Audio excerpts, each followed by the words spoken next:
നമസ്കാരം, ഞാൻ രജീഷ്. ചില നക്ഷത്രക്കാർ ജനിക്കുമ്പോൾ തന്നെ മാതാപിതാക്കൾക്ക് ഭാഗ്യവുമായാണ് കടന്നു വരുന്നത്. ഇവർ കുടുംബത്തിൽ കോടീശ്വര യോഗം കൊണ്ടുവരും.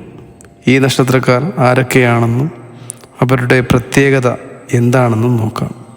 അതിനു മുൻപായി ഈ വീഡിയോ മുഴുവനായി കാണാൻ ശ്രമിക്കുക. ആദ്യത്തെ നക്ഷത്രം എന്ന് പറയുന്നത് അശ്വതി നക്ഷത്രമാണ്. മാതാപിതാക്കൾക്കും വീടിനും ഭാഗ്യവുമായാണ് ഇവർ ജനിക്കുന്നത്. കഷ്ടകാലം എല്ലാം നീക്കി നല്ല കാലം തുടങ്ങും. കുടുംബത്തിൽ സമ്പൽ സമൃദ്ധി കൊണ്ടുവരുന്നവരും ഈ നക്ഷത്രക്കാരാണ്.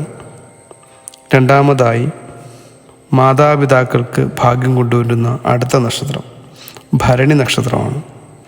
ഈ നക്ഷത്രക്കാർ മക്കളായി ജനിച്ച മാതാപിതാക്കൾക്ക് ഭാഗ്യവും ഉയർച്ചയും സർവ്വ ഐശ്വര്യവുമാണ് ഫലം. കൂടാതെ ഏറെ ഗുണഫലങ്ങളും കുടുംബത്തിനുണ്ടാവും. മാതാപിതാക്കൾക്ക് ഉയർന്ന ശമ്പളമുള്ള ജോലി ലഭിക്കുന്നതിനും ധനസമൃദ്ധി വന്നു ചേരുന്നതിനും കുടുംബപരമായിട്ടുള്ള സ്വത്തുവകകൾ വന്നു ചേരുന്നതിനുമെല്ലാം ഭരണി നക്ഷത്രക്കാരുടെ ജനനം വളരെ പ്രയോജനപ്പെടുന്നതാണ്. അടുത്തതായി വരുന്ന നക്ഷത്രം എന്ന് പറയുന്നത് മകം നക്ഷത്രമാണ്. ഇവർ ജനിക്കുന്നതോടെ കുടുംബത്തിൽ കഷ്ടപ്പാടുകളും ബുദ്ധിമുട്ടുകളും എല്ലാം മാറും. ഐശ്വര്യവുമായി ജനിക്കുന്ന ഇവർ കുടുംബത്തിൽ സാമ്പത്തികമായും അല്ലാതെയും നല്ല കാര്യങ്ങൾ സംഭവിക്കുന്നതിന് കാരണമാകും. നാലാമതായിട്ട് ഉത്രം നക്ഷത്രക്കാരാണ്.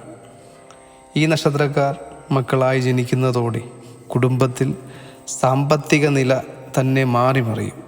മാതാപിതാക്കൾ അതിസമ്പന്നരാകും. പുതിയ വീട്, പുതിയ വാഹനങ്ങൾ, മാതാപിതാക്കൾക്ക് ജോലി, ധനധാന്യ സമ്പൽ സമൃദ്ധി എന്നിവയും ലഭിക്കുന്നതാണ്. ജ്യോതിഷപരമായി തന്നെ ഓരോരുത്തരുടെയും ഗ്രഹനിലയ്ക്കനുസരിച്ച് ഗുണദോഷങ്ങൾ സമ്മിശ്രമാണ്. ഗ്രഹനിലയിൽ ശുക്രൻ ഉച്ചസ്ഥനായി 11 നിന്നാൽ അവർ രാജാവായി വാഴുമെന്നാണ്. ശുഭഗ്രഹങ്ങളായ വ്യാഴം, ബുധൻ, ശുക്രൻ, ചന്ദ്രൻ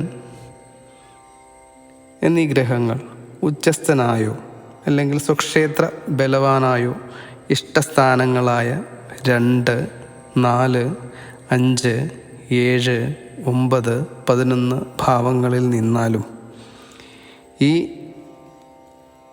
പറഞ്ഞ നക്ഷത്രങ്ങൾ അല്ലെങ്കിൽ പോലും ഗുണഫലങ്ങൾ ഏറെ വന്നു ചേരുന്നതാണ്. ഇനി ഇതൊക്കെ അറിയണമെന്നുണ്ടെങ്കിൽ നിങ്ങളുടെ ഡേറ്റ് ഓഫ് ബർത്ത്, ജനിച്ച സമയം എന്നിവ കമൻറ്റ് ബോക്സിൽ രേഖപ്പെടുത്തുക. അല്ലെങ്കിൽ എൻ്റെ വാട്സാപ്പ് നമ്പറായ 7034778260 എന്ന നമ്പറിൽ വാട്സാപ്പിൽ മെസ്സേജ് ചെയ്യുക. സൗകര്യമനുസരിച്ച് എല്ലാവർക്കും റിപ്ലൈ തരുന്നതാണ്. വീഡിയോ ഉപകാരപ്പെട്ടെങ്കിൽ ലൈക്ക് ചെയ്യുക, സബ്സ്ക്രൈബ് ചെയ്യുക. നന്ദി, നമസ്കാരം.